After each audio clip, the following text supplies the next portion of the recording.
Sky watching on a clear night is a hobby of every Indian child. Sometimes on a moonless night, the dark sky lit up by a meteor or flying star are memorable. But rarely do we know as a teenager that India's achievements in astronomical science or Nakshatra Vidya is far from what we know.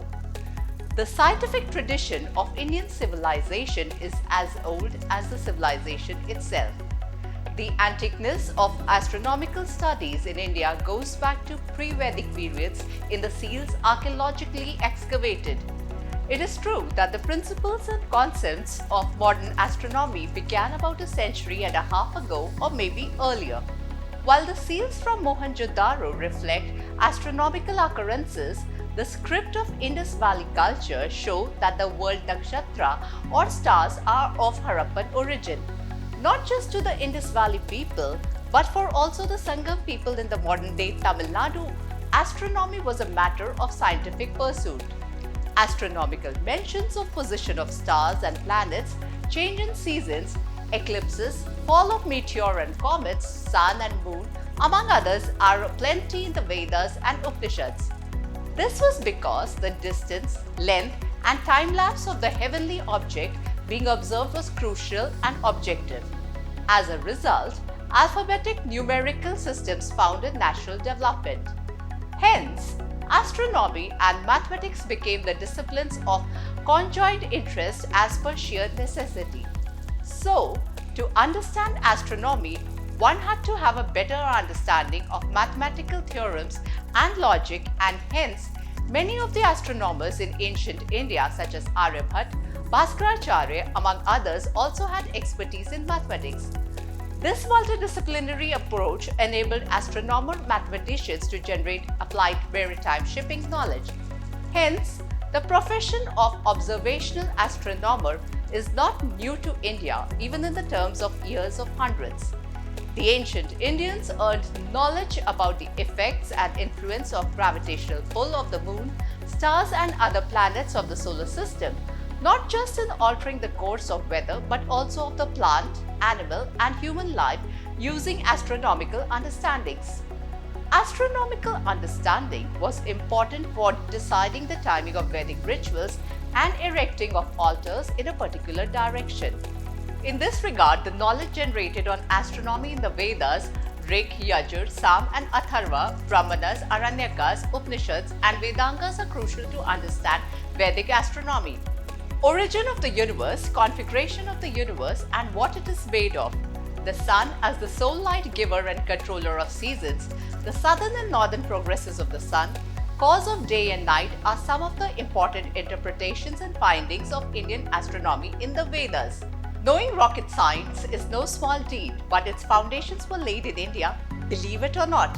The Akshabhairva Kalp is a treatise on guns and fireworks and contains references to rocket structures termed as Ban. Rockets were also known as Agni Astra. In the Rajavyavara Kosha by Raghunath Pandit, the Ban is referred to as Agni Nalika. Rockets were a part of the Vijayanagar army at the Battle of Talikota fought against the Deccan Sultans in 1563. The gradual evolving of war rockets as an offensive projectile instrument and weaponry in warfare was common amongst the Marathas and Mughals and were quite effective in frightening the war elephants and horses and giving offensive surprises against the enemy forces. The cylinder of the rocket was made of iron, and rockets were notably used in defending forts and also formed an important part of Maratha military at the Third Battle of Panipat in 1761 against the Afghan forces. James Forbes in 1775 describes the war rockets used by the Marathas, which were quite bothersome to the British in the Anglo-Maratha wars and contained an iron tube that was 8 to 10 inches long and 2 inches in diameter. The cylindrical object containing the explosives was fixed to an iron rod or two-edged sword or a bamboo cane that was over 4 feet long. The rocket with an iron spike projection at the front with combustion material inside the iron tube traveled with great velocity on firing, thereby causing confusion and panic in the enemies and forcing them to defend themselves from the destruction caused by the rockets. The Marathas fired rocket projectiles that had a range of over 940 meters on the British and French troops. Achievement of such great distance was possible due to the iron casting that enabled greater pressure inside the iron cylindrical pipe.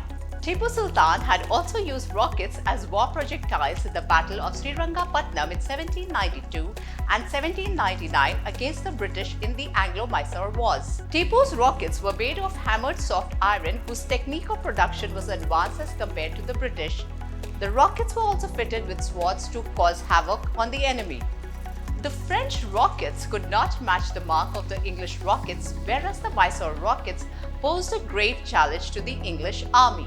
Since Mysore was originally under the Vijayanagara Empire, the idea and knowledge about rockets had evolved over a period of time to be passed on to Hyder Ali and Tipu Sultan of Mysore with further improvement.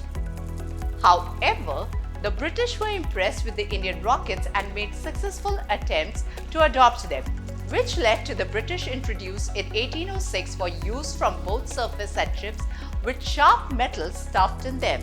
It was William Congreve Jr. who studied the rockets which were used in Mysore by Tipu's army against the British, and with some improvements presented the capabilities of his prototype rockets to William Pitt, the British Prime Minister, and to the Secretary of War Lord Castleberg in 1805, who ordered their use in the battle with Napoleon in Boulogne in 1806, on Copenhagen in 1807, and at the decisive Battle of Waterloo in 1814.